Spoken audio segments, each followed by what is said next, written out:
Dominique Schnapper, bonjour. Merci d'être l'invité de Pont Neuf, le magazine culturel hebdomadaire consacré à l'actualité du livre. Je vous présente, vous êtes sociologue, directrice d'études à l'EHESS, ancienne membre du Conseil constitutionnel et actuellement présidente du comité des sages de la laïcité au ministère de l'Éducation nationale. Voilà, j'ai tout dit. On peut dire ça. Presque. On peut dire ça. Alors, votre livre « Temps inquiet » au pluriel, c'est un livre où vous avez réuni des articles qui s'étendent sur une quarantaine d'années. Un des tout premiers articles, et on va commencer par l'un, concerne le vote juif. C'est un article qui est coécrit avec Sylvie Strudel. Vous disiez à l'époque que le vote des Juifs le vote des Juifs accompagna celui de l'ensemble du corps électoral en l'accentuant très légèrement. Est-ce que ça reste vrai aujourd'hui ? Oui, je pense que cet article a été fait après l'élection de 81 et en écho avec l'élection de 81 où il y avait eu un appel au vote juif contre le président de la République sortant, c'est-à-dire contre Valéry Giscard d'Estaing, avait mis le vote juif dans l'actualité du moment. Et donc ça a été, si je puis dire, l'occasion de raisonner sur y a-t-il un vote juif et non pas du tout doit-il y avoir un vote juif, mais y en a-t-il un. Et donc cette enquête, les résultats partiels qu'on a pu avoir et je crois résout le problème dans la situation française telle qu'elle est. Il n'y a pas un vote juif, c'est-à-dire un vote juif en tant que tel. Les juifs votent, ils votent un peu plus que les non-juifs et ils votent en fonction des mêmes variables que celles qui expliquent le vote de l'ensemble de la population française, avec tout de même, jusqu'à présent en tout cas, l'exception de l'extrême droite et de l'extrême gauche. Voilà, les deux bouts de l'omelette. En tout cas, ça a été le cas jusqu'à présent. En disant, en bougeant peut-être un petit peu plus que les populations françaises en général, puisque on voit qu'il y a un petit peu plus de politisation des juifs. Alors c'est ça qui est intéressant. Que des non-juifs. C'est ça qui est intéressant, c'est que s'il n'y a pas de vote juif, il y a néanmoins ce que vous appelez une politisation. On pourrait la définir, dites-vous, par le sentiment plus fortement ressenti par les juifs que par tout autre groupe que leur destin individuel et collectif est étroitement, souvent dramatiquement, dépendant des conditions politiques générales. Vous voulez dire que les Juifs sont plus politisés, plus attirés par la politique ? Non, je pense qu'ils n'ont pas le choix. Quand on est une minorité qui a connu dans le monde européen, et d'ailleurs islamique, mais enfin parlons du monde européen, un destin difficile, compliqué, on peut pas se payer le luxe de dire que la politique ne vous intéresse pas. On est obligé de réfléchir à la façon dont on peut être juif dans une société donnée. Et donc il y a une politisation spontanée qui correspond à l'interrogation sur ce que peut être son destin à la fois personnel et collectif. Alors, il y a aussi comment dire, il y a un passage, j'essaye de retrouver le texte où vous parlez de la relation à Israël. Oui. Et vous dites Israël reste le souci de tous. À l'exception de quelques groupes minoritaires pro-palestiniens, l'immense majorité se retrouve unie autour de l'impératif qui est la survie de l'État d'Israël. Est-ce que ça reste vrai ? Est-ce que cette analyse qui est la vôtre reste vraie parmi ce qu'on a appelé les Israélites français ou ce qu'on a appelé le franco-judaïsme ? Est-ce que c'est vrai aussi pour cette tranche de la population juive ? Je crois que les choses ont un petit peu changé depuis le temps où cet article a été écrit, où le mouvement en faveur d'Israël était plus unanime et plus enthousiaste ou plus chaleureux. L'image d'Israël est moins est moins nette en tout cas pour cette partie de la population, depuis que les événements historiques ont changé la position d'Israël au Moyen-Orient et les problèmes politiques. Et il y a tout un ensemble de données politiques qui font que cette proposition est sans doute aujourd'hui un petit peu moins vrai.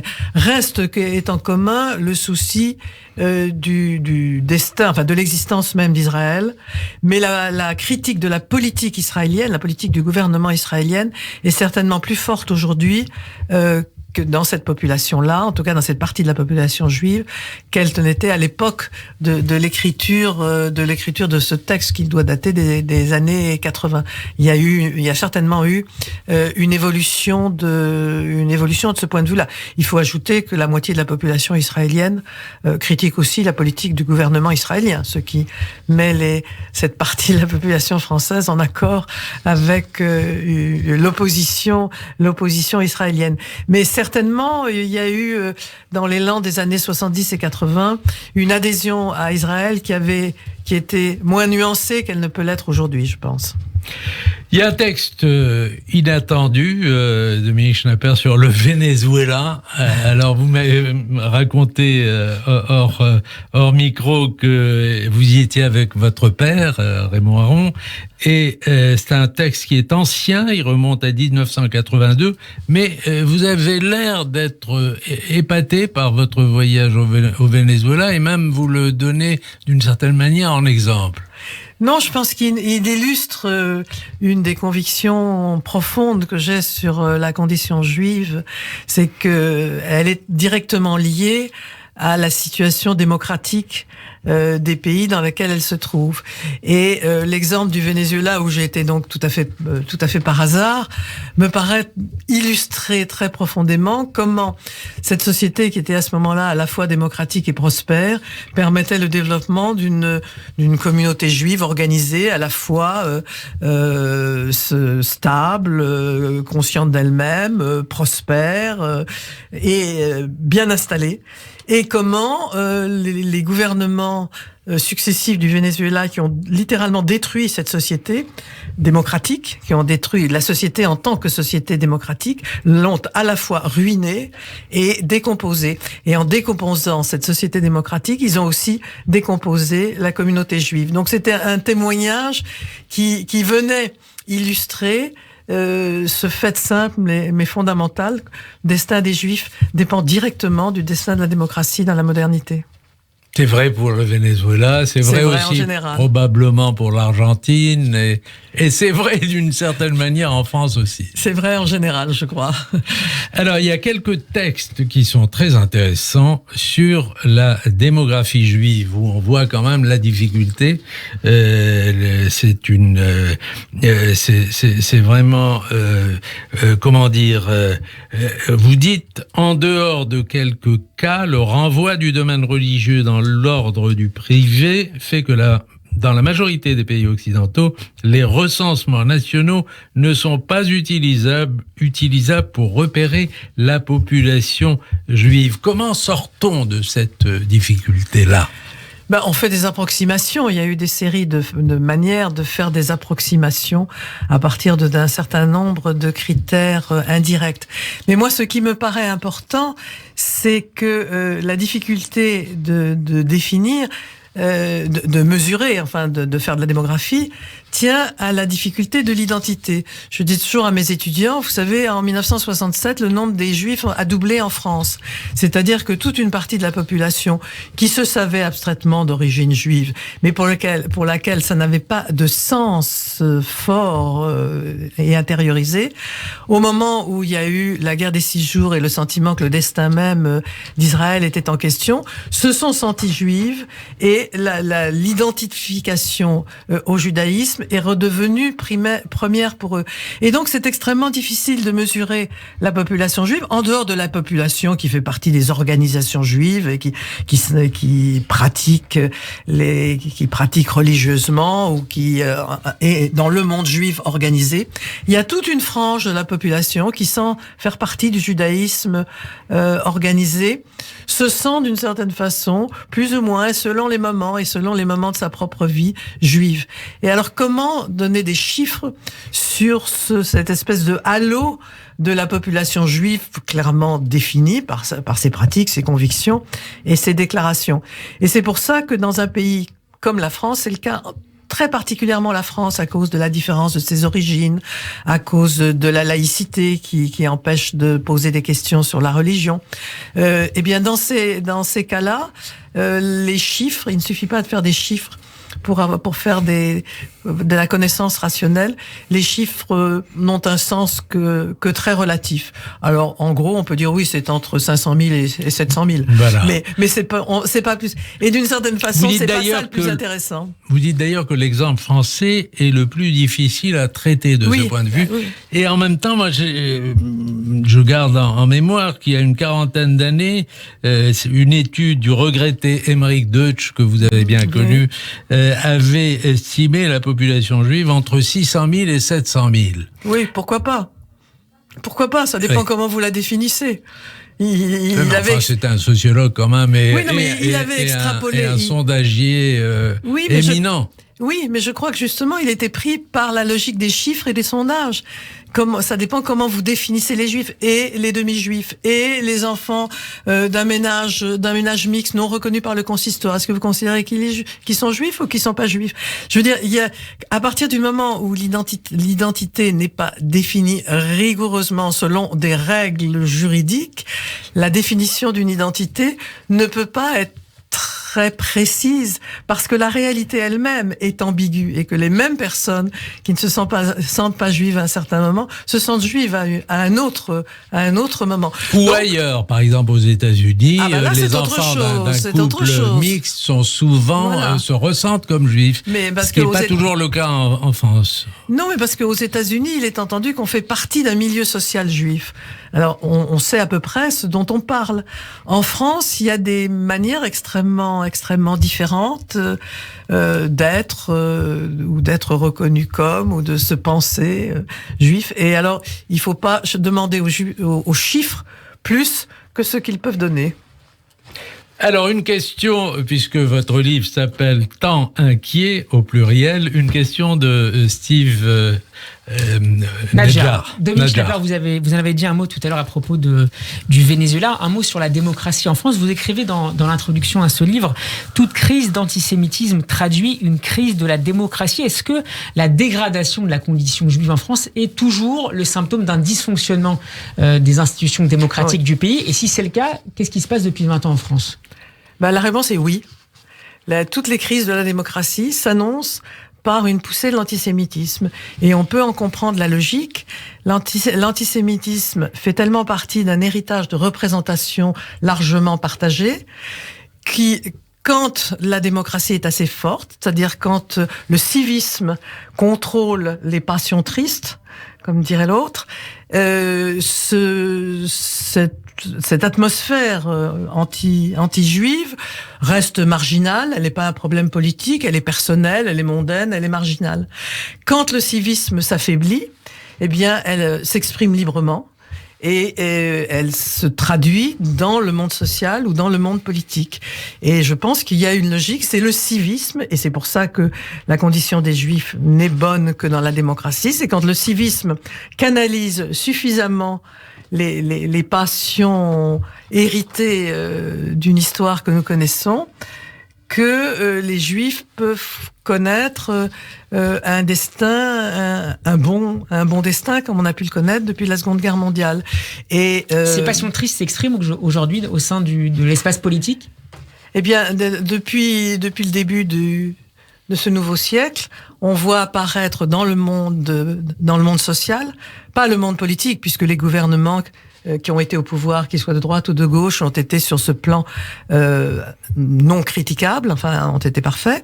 Mais ce qu'on voit déborder comme forme d'antisémitisme tient effectivement au début de délitement de la société démocratique. Et donc on peut être inquiet en même temps, c'est pour ça que j'ai appelé ce livre « Temps inquiet », car c'est une inquiétude qui porte à la fois sur le destin juif et sur celui de la démocratie, parce que les deux destins ne sont pas séparables. Et vous l'écrivez d'ailleurs expressément, les crises d'antisémitisme ont toujours été étroitement liées aux crises de la démocratie elle-même. Alors, il y a une évocation personnelle. Vous savez que j'aimerais qu'on revienne là-dessus parce qu'elle est nouvelle pour moi. Mais auparavant, il y a un chapitre sur le sionisme qui est très intéressant, et avec cette phrase de Léon Blum qui répondait à des attaques antisémites dans les années 20.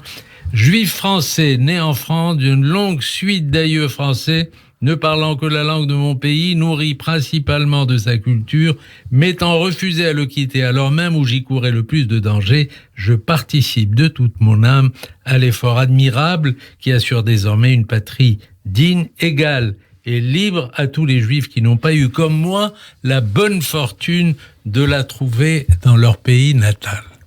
Oui, c'est émouvant. C'était un peu aussi la position de Raymond Aron, et c'est un peu la vôtre aussi. Ben ça a été longtemps la position des Israélites français, très patriotes, très profondément et culturellement français, et en même temps gardant cette forme de solidarité avec ceux dont ils pensaient qu'ils ne connaissaient pas le même destin que la génération suivante, puisque moi, par définition, je suis de la génération d'après, est plus sensible aux limites de ce qu'a été les relations de la France avec les Juifs que cette génération qui nous semble-t-il avait encore peut-être quelques illusions. Léon Blum a dit ça dans les années 30, ou tout de suite après la guerre, en 45, je crois encore, même. Et donc c'est un texte à la fois écrit comme on écrivait à l'époque et très émouvant, et puis qui définit bien la position des plus israélites des Français, avec une certaine qualité dans toutes les dimensions. Alors, l'évocation personnelle. Oui. Ce gendarme qui, en silence, fit comprendre d'un geste à ma mère en juillet 1940 qu'il valait mieux qu'un entrepas au commissariat de police où elle avait été convoquée. Parce que j'imagine qu'elle y est allée de bonne foi. Mon père avait disparu. Vous ne l'aviez jamais raconté, ça? Non, mais je l'avais écrit. Vous voyez, ce texte remonte, vous voyez la date exacte, elle est dans les années 80. Elle avait 82. 82, voilà. Mon père avait disparu officiellement, puisqu'il était parti à Londres, et qu'on pouvait pas dire qu'il était parti à Londres. Par conséquent, il était officiellement disparu. C'était à la suite de la campagne, c'était juillet 1940. Et comme il avait disparu, elle a été convoquée au commissariat de police, et quand elle a dit, elle s'appelait Aaron, elle n'était pas juive, mais elle s'appelait Aaron, et quand elle est arrivée au commissariat de police, le gendarme qui était en faction devant la porte lui a fait signe de partir et de ne pas entrer au commissariat. J'aimerais le connaître, mais nous ne le connaîtrons jamais. Mais vous m'avez dit que c'était un signe comme ça. Un signe de la main. Un signe de la main. Un signe de la main.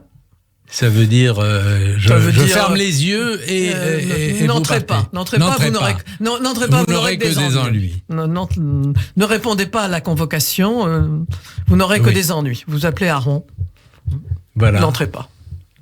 Voilà les gens qui ont sauvé les Juifs en France. Il y en a eu beaucoup. C'est comme ça qu'on peut s'expliquer à la fois l'horreur du gouvernement vichiste et le fait qu'il n'y a eu que, je mets le que évidemment entre guillemets, une partie quand même de la population juive qui a été déportée par rapport à l'ensemble de la population. C'est parce qu'il y a eu une solidarité de la population française, en particulier à partir de 42.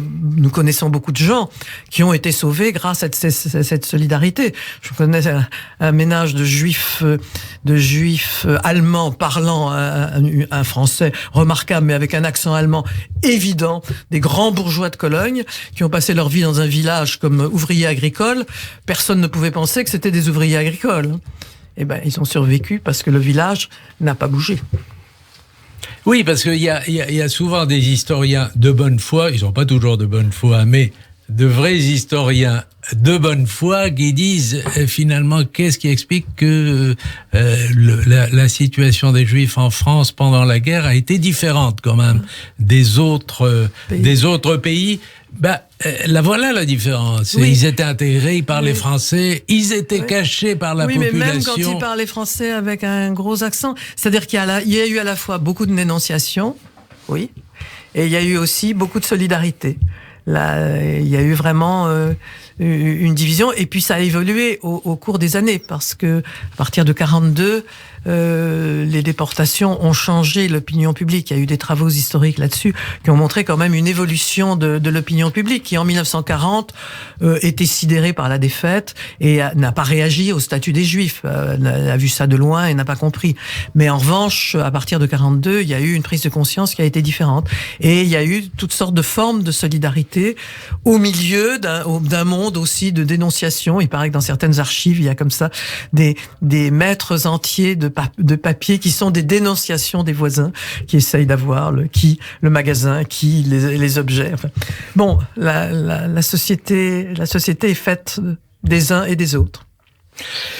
Merci Dominique Schnapper. Je rappelle le titre de votre livre Temps inquiet, réflexion sociologique sur la condition juive. C'est paru aux éditions Odile Jacob.